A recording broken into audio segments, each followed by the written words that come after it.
Salam Surabaya Indonesia, bersama hambanya Ibu Titi dan saya Sri di Kanada. Kita akan mulai sejenak tanya jawab. Bu Titi, saya ada pertanyaan. Ya, shalom. Shalom. Ya. Doa dulu bisa? Ya. Allah Bapa yang bertata dalam kerajaan surga, kami sangat bersyukur sekali karena Engkau baik. Semua yang Kau jadikan itu selalu indah pada waktunya. Dan kami percaya bahwa perkara ini kami letakkan dalam mezbah-Mu. Dan kami percaya, bicaralah Engkau lewat lidah bibir hamba-Mu dan urapi kami saat ini. Kami perlu Tuhan dalam segala tindak laku kami. Kami perlu pimpinan-Mu, bukan hanya hari ini, tetapi yang dahulu-dahulu sampai sekarang. Kami belajar untuk mau siap, untuk disempurnakan. Walaupun kami tidak bisa sempurna Tuhan, tapi Engkau ada di pihak kami, dan Engkau selalu menjagai kami. Dan siapkan kami Tuhan, untuk menerima pimpinan-Mu. Dan kuasai Tuhan tempat ini, dan kuasai kami semua yang ada. Dalam nama Tuhan kami sudah berdoa. Amin. Amin. Bu Titi, saya ada pertanyaan. Ya. Di tengah-tengah pandemi saat ini, apa yang harus dilakukan di tengah pandemi yang kita hadapi? Ya. Sebagai orang yang percaya kepada Tuhan, kita harus belajar menerima kenyataan ini. Ini awal mula kita membuka cara untuk semakin bersandar kepada Tuhan. Kenapa saya bilang awal mula? Karena kita sudah sering berdoa, meminta perlindungan, sering meminta permohonan, petunjuk tuntunan juga, supaya dijaga dan diberkati.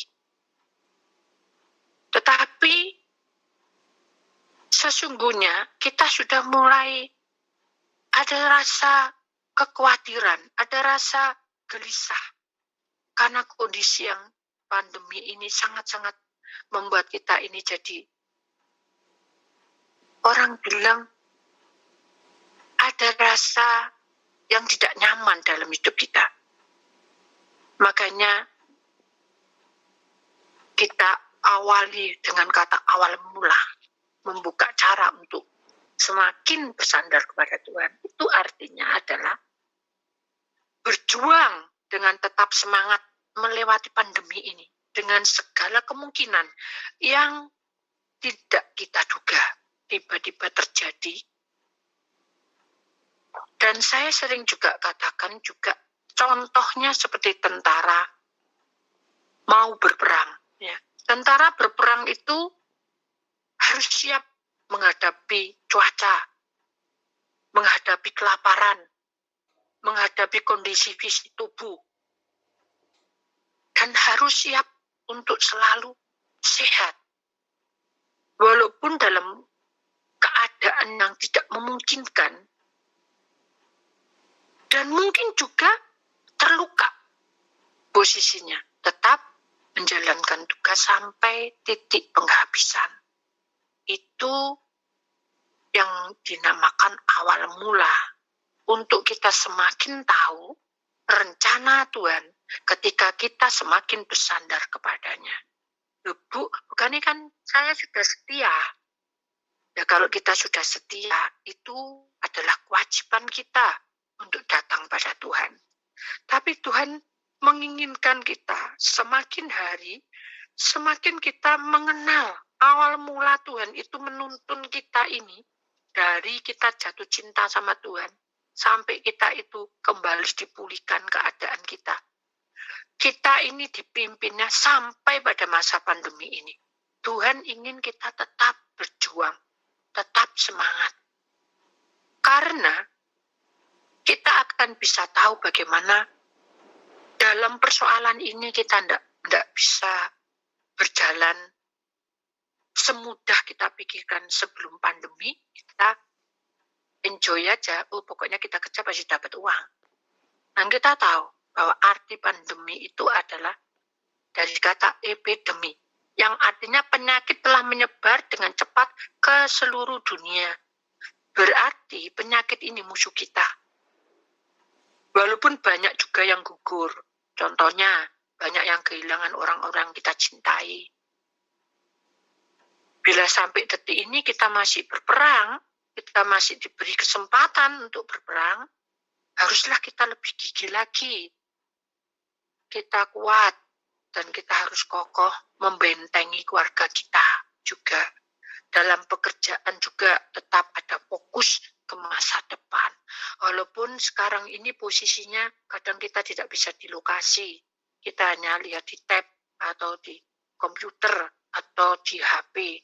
Tapi itu semuanya intinya adalah saat pandemi ini kita harus sadar bahwa Tuhan itu pasti memberikan jalan agar kita menjadi orang-orang yang mengenal apa Tuhan mau dalam hidup kita dalam masa pandemi ini.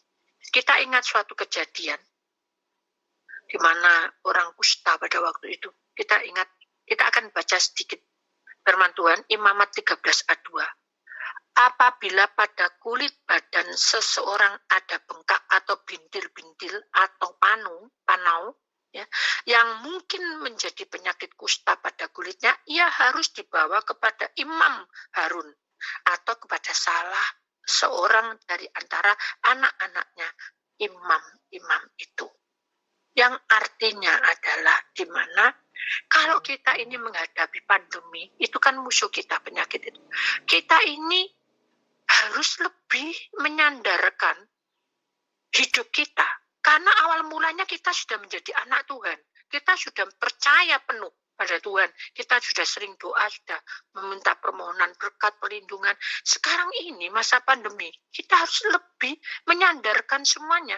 Karena awal mulanya kita sudah berjuang. Sekarang ini lebih diberikan lagi power untuk aku pasti bisa lewati itu semua. Jadi jangan down, jangan menurun. Sehingga kita malas untuk buka HP, malas untuk untuk lihat pekerjaan kita, mungkin lewat tab atau komputer. Jangan, kita tetap berjuang. Ini demi masa depan kita. Kalau sakit juga tetap berjuang. Kita pasti bisa melewati. Karena di dalam Lukas 7 ayat 22, dan Yesus menjawab mereka, pergilah dan katakanlah kepada Yohanes, apa yang kamu lihat dan kamu dengar. Orang buta melihat, orang lumpuh berjalan, orang kusta menjadi tahir, orang tuli mendengar, orang mati dibangkitkan. Dan kepada orang miskin diberitakan kabar baik. Dan ingat bahwa Tuhan pun pernah didatangi 10 orang kusta pada waktu itu. Dan meminta kesembuhan dari Tuhan. Tetapi karena 10 orang itu yang 5 yang menghadap kepada imam-imam. Karena Tuhan berkata, aku sudah menyembuhkan kamu. Dan jangan lupa pergilah kamu ke imam, ke bait Allah. Untuk apa? Untuk mengembalikan awal mula kita untuk mencintai Tuhan. Bukan datang ke gereja, tapi mengembalikan bait suci itu dari tubuh kita. Mengembalikan awal mula kita jatuh cinta, kita percaya sama Tuhan. Ini loh tubuhku Tuhan, ini rohku, ini jiwaku. Tuhan mau tuh seperti itu. Hingga Tuhan bisa mentahirkan. Apa sih arti mentahirkan? Artinya adalah Tuhan banyak cara bisa memakai dalam musim pandemi ini. Imam mendoakan dan puasa agar Tuhan membuka jalan untuk membuat tubuh roh jiwa disegarkan. Penyakit ini menyerang orang-orang yang terus dalam ketakutan. Jadi, seorang imam atau hamba Tuhan bisa mendoakan dan puasa supaya Tuhan menurunkan kuasa mujizatnya agar tubuh roh jiwa kita ini disegarkan kembali untuk awal mula kita mencintai Tuhan. Kemudian Tuhan mentahirkan juga lewat dokter. Dokter bisa memberi obat yang menuju kesembuhan. Dokter akan diberi hikmat, akal budi dari surga. Ini loh obatnya, minum hingga sembuh. Tuhan bisa menahirkan juga lewat teman. Teman juga saling menasihati supaya ada penghiburan, supaya ada kekuatan. Karena kita hidup tidak bisa hidup sendiri. Kita harus membuka hati. Kita harus menerima kenyataan ini. Ya, mungkin kita tidak bisa bertemu dengan teman, tapi paling tidak kita hello. Kita saling memberikan penghiburan. Bagaimana kabarnya? Kemudian pada saudara, Tuhan bisa melahirkan lewat saudara. Kalau saudara kita sudah lama tidak ketemu, karena musim pandemi ini sudah lama ya, 1,5 tahun kan, ya Sri? Lebih. Iya. Nah, Lebih. kita sebagai saudara harus saling menyapa, saling membantu, saling nguatno. Walaupun hanya lewat sarana HP aja, tapi itu menguatkan kita. Sehingga kita menjadi bertambah kuat karena bukan kita sendiri yang merasakan, tapi kita bersama-sama melewati badai pandemi ini. Kemudian Tuhan juga bisa mentahirkan lewat lingkungan alam. Seperti contohnya kita bisa minum ya seperti kunir, jahe, itu kan juga lingkungan alam. Tuhan bisa memberikan pemulihan lewat minum itu. Jadi banyak cara Tuhan mentahirkan. Tidak hanya dengan doa, tapi dengan perbuatan juga. Nah, itulah yang membuat kita jadi kuat untuk menghadapi semua itu, Sri. Iya. Pertanyaan yang kedua, tindakan apa selanjutnya kalau kita sudah kena COVID? Ya, kita ingat di dalam Amsal 4 ayat 2. Karena itulah yang menjadi kehidupan bagi mereka yang mendapatkannya dan kesembuhan bagi seluruh tubuh mereka. Jadi intinya adalah Tuhan itu adalah sumber kehidupan. Tuhan itu akan menyatakan kuasanya bagi kita sebagai orang-orang pilihan. Jangan sampai kita ini semakin jauh dari Tuhan, semakin kita merantapi hidup kita, hingga kita tidak menerima kuasanya. Dan kita tidak mendapatkan kedamaian yang kita alami hidup sehari-hari, rasa ketakutan terus melanda, kekhawatiran terus melanda.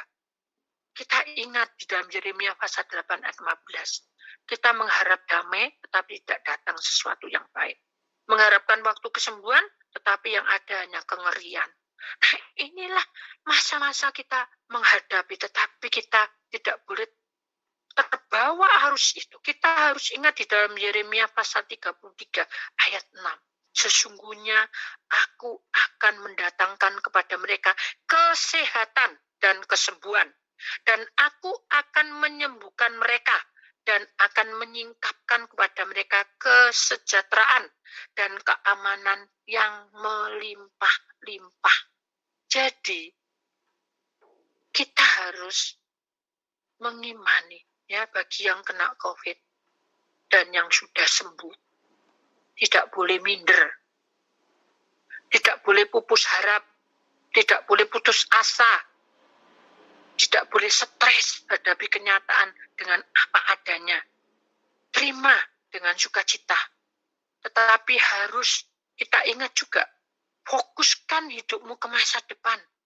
Walaupun mungkin dalam kondisi sesak nafas, dalam kondisi perekonomian menurun, karena tidak bisa bekerja seperti dahulu. Biasanya kita bekerja, sekarang berhenti, tidak beraktivitas. Pasti kebanyakan tidak siap untuk hadapi ini semua. Nah, ini harus kuat. Pastikan kita bisa lewati. Pastikan hati kita mensyukuri, walaupun kita tidak tahu masa depan kita. Kenapa? Karena Tuhan punya kuasa. Kita akan membaca ya, saya minta tolong pada sini untuk bacakan dalam Matius 6, pasal 6 ayat 25 sampai 28. Ya. Matius 6 ayat 25 pasal. sampai ya. Matius 6 ayat 25 sampai 28. Ya. Karena itu aku berkata kepadamu, janganlah khawatir akan hidupmu, akan apa yang hendak kamu makan atau minum, dan janganlah khawatir pula akan tubuhmu, akan apa yang hendak kamu pakai? Bukankah hidup itu lebih penting daripada makanan, dan tubuh itu lebih penting daripada pakaian? Pandanglah burung-burung di langit, yang tidak menabur, dan tidak menuai, dan tidak mengumpulkan bekal dalam lumbung, namun diberi oleh Bapa yang di surga. Bukankah kamu jauh melebihi burung-burung itu? Siapakah di antara kamu yang karena kekhawatirannya dapat menambahkan sehasta saja pada jalan hidupnya? Dan mengapa kamu khawatir akan pakaian? Perhatikanlah bunga bakung di ladang yang tumbuh tanpa bekerja dan tanpa memintal. Amin. Jadi ingatlah bahwa burung-burung di udara diberi makan oleh Bapakku di surga. Demikian juga bunga-bunga bakung yang di ladang, di lereng-lereng bukit, lereng-lereng yang kita tidak bisa ambil. Tapi Tuhan memberikan kehidupan. Dan itulah janji Tuhan kepada kita. Kita harus kuat. Kita harus bisa, walaupun kita sesak nafas, panggil nama Tuhan. Tuhan, aku serahkan. Saat saya koma, saya pernah koma waktu itu. Saya tidak bisa bernapas karena menggigau. Jadi nafasnya tersengal-sengal gitu. Saya hanya berkata, Tuhan, tak serahkan semua apa yang terjadi hari ini. Dan pikiran saya, mungkin Tuhan ambil saya waktu itu. Tapi Tuhan berkehendak lain. Jadi kita harus ingat bahwa rencana Tuhan itu adalah yang terindah buat kita. Bukan pikiran kita, bukan rencana kita yang terindah. Bukan kebaikan kita semua ini. Itu semua adalah rencana Tuhan, kebaikan Tuhan. Hingga kita diberi kesempatan untuk hadapi badai pandemi ini. Kita harus ingat, Tuhan berkuasa atas kehidupan manusia di muka bumi ini. Asal kita harus juga berusaha. Tidak hanya doa-doa saja, tetapi bertindak sesuai dengan perkataannya. Kita harus tetap semangat bekerja, walaupun itu hanya lewat online saja. Dan jangan takut hadapi pandemi ini. Dengan hidup yang sehat itulah, minum vitamin terus, dan mentaati protokol kesehatan, dan jangan lupa vaksin. Tolong saling menghibur satu dengan yang lainnya. Dan saling menolong baik berupa jasmani maupun rohani. Harus ada persatuan untuk saling kuat kita. Agar Indonesia ini pulih kembali. Menjadi makmur, damai, sentosa. Masyarakat menjadi sehat. Karena kita ada persatuan dari suku dan bangsa. Juga tidak memandang agama apapun. Karena kita ini bersaudara. Jadi semuanya itu Tuhan pasti memberikan pertanggungjawaban atas kehidupan kita. Jangan khawatir yang kena COVID. Ayo maju terus, pasti Tuhan sudah berikan pemulihan dan kesembuhan. Dan menunggu kesembuhan itu adalah saat-saat detik-detik yang menegangkan. Tapi bersama Tuhan, kita pasti bisa. Demikian juga yang sudah sembuh, jangan minder. Harus maju terus melewati badai ini. Kita harus hidup, kita harus berjuang. Karena Tuhan memiliki segala sesuatunya bagi kita semua. Itu ya. Puji nama Tuhan. Ya. Terima kasih Bu Titi atas waktu dan informasi mengenai COVID saat-saat ini. Pembahasan Alkitab malam hari ini sangat memberkati bagi saudara-saudari yang memiliki pertanyaan, mau berdoa, konseling mengenai Alkitab, dapat menghubungi hambanya Ibu Titi di nomor telepon 62 812 30 11 33 22.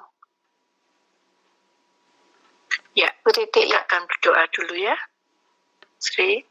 Ya. Bapa yang bertata di dalam kerajaan surga, kami bersatu saat ini. Kami berdoa bersekutu, Tuhan, dan memohon kepadamu. Beri kekuatan bagi pemerintahan Indonesia ini. Dari beliau Bapak Presiden dan beliau Wakil Presiden, juga semua jajaran pemerintahan, dari menteri, gubernur, wali kota, kecamatan, kelurahan, RT, RW, yang mengemban tugas yang mulia ini untuk kemakmuran Indonesia.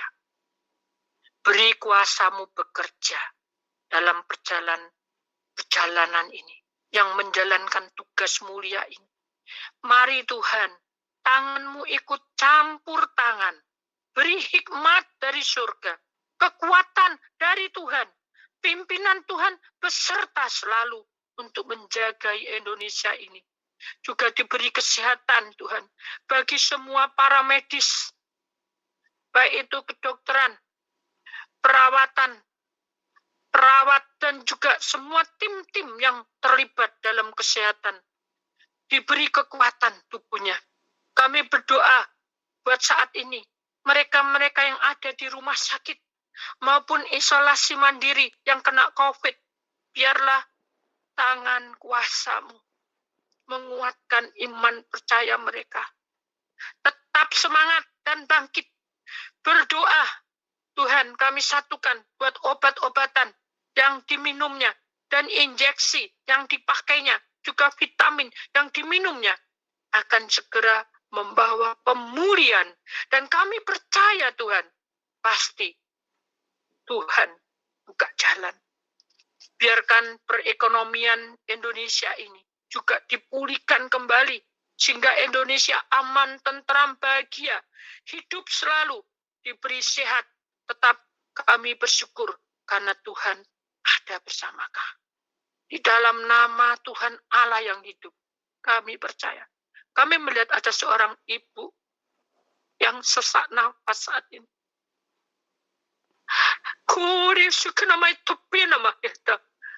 Allah menyertai perjalananmu. Allah membuka tingkap-tingkap langitnya. Dan Allah mengangkat segala penyakitmu. Kami melihat jantungnya memang agak melemah, Tuhan. Dan dia berkata, rohnya aku serahkan, Tuhan. Aku sudah tua. Aku tidak berguna lagi. Aku serahkan.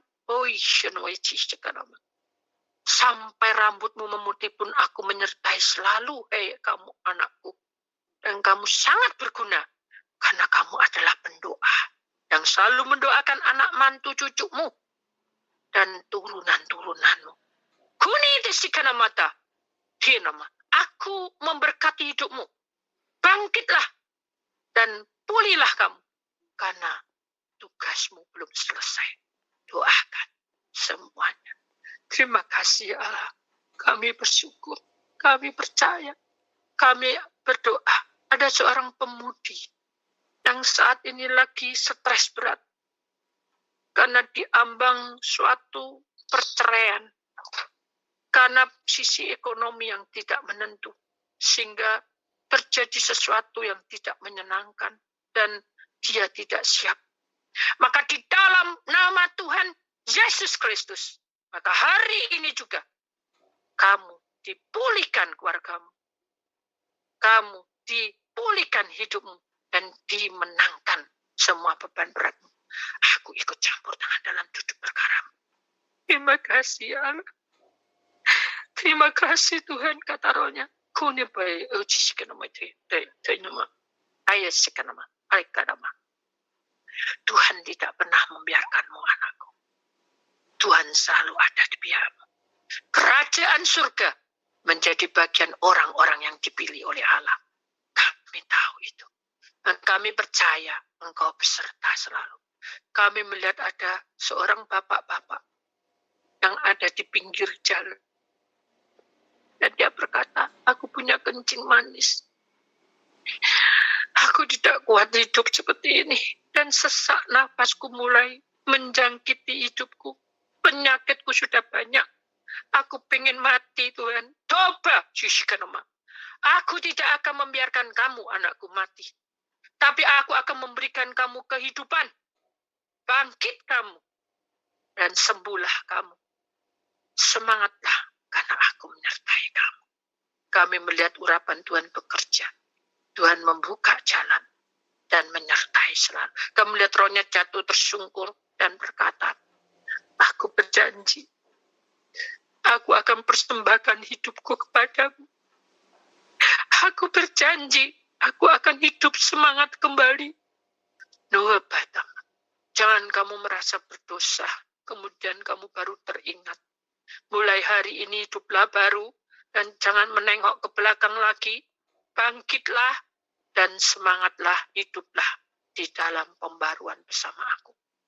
Karena hari-hari ini, Tuhan lagi memilih orang-orang menjadi pilihannya.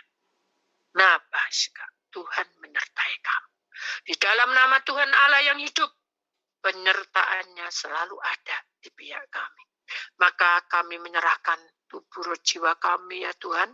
Pada hari ini, ladang hidup kalian diberkati. Ladang rumah tangga kalian diberkati.